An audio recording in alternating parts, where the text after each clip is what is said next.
Welcome, card runners. Okay, this is Rick with part number two coming your way.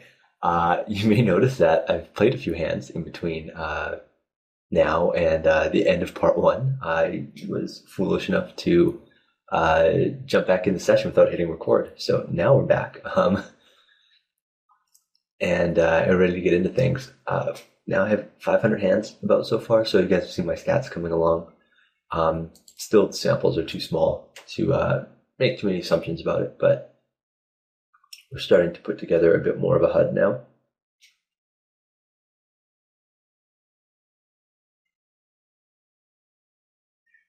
This hand is a fold soon under the gun open. It's just too dominated. The pot odds are not terrible, and I would fold 7-8 suited or 7-8 offsuit even if the button hand is squeezed here.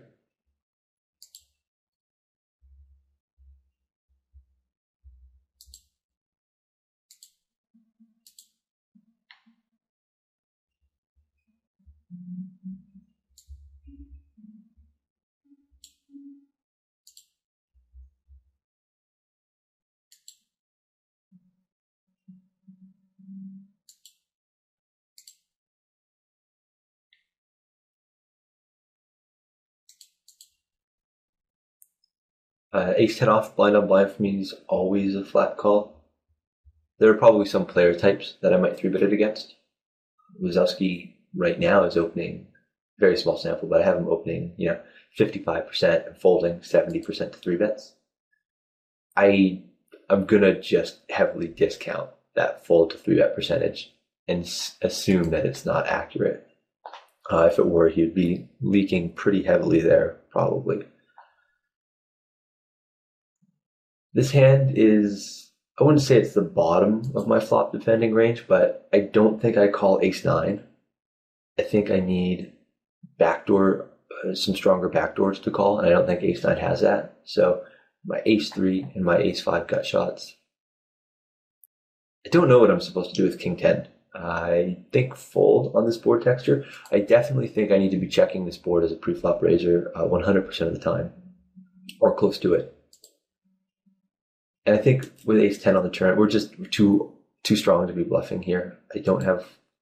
It's a turn card that I think I can bet a lot on when check to, but maybe not with ace-10.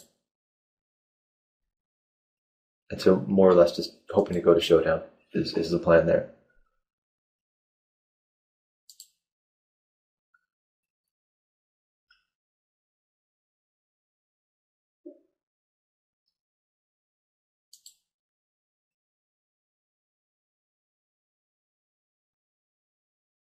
These games have been, so far, very limited experience on my part, but they've been really aggressive out of the small blind, and I've seen lots and lots of 3-betting going on. I don't have much commentary on that, but it's just an observation. Ace-queen is a call. This is a big 3-bet. It's 1 point something times the pot. So it's a little bigger, so I'm going to be aware of that. Might make some slightly tighter folds than I otherwise would. Like jack queen offsuit might be folded pre-flop, I'm not sure. I'll peel a c-bet on this board.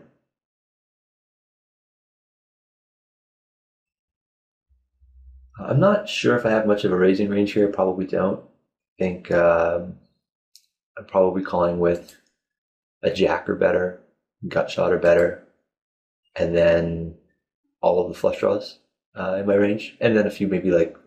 There might be a few backdoor combos that I call too, but most of those will contain a gut shot. So we'll just say a gut shot or better and a jack or better, which should have me defending this flop probably around 55% of the time,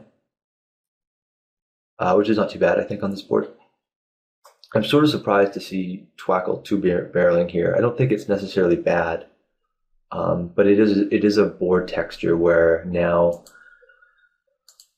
my range is going to be really able to defend barrels on that board now, because I have one is, once I call the flop, my range is really weighted to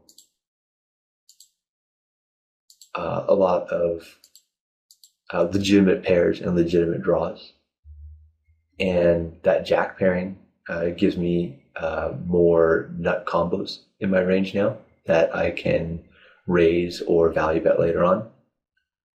And so I wouldn't want to imply that it's a bad turn barrel from the small blind, but more that it's just a difficult one.